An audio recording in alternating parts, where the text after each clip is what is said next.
Hey guys, Garage Boys here. Today we're gonna show you how to reset the oil light and the brake light on a 2009 Mini Cooper Clubman.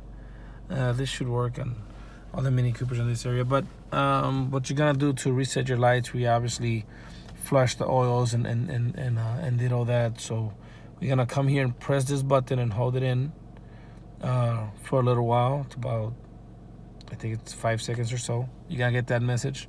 You're gonna come here to this button here, the command center. You're gonna press it. You have to hurry up, or if not, it's gonna go away. But you press that and you go through your different options of what you can reset.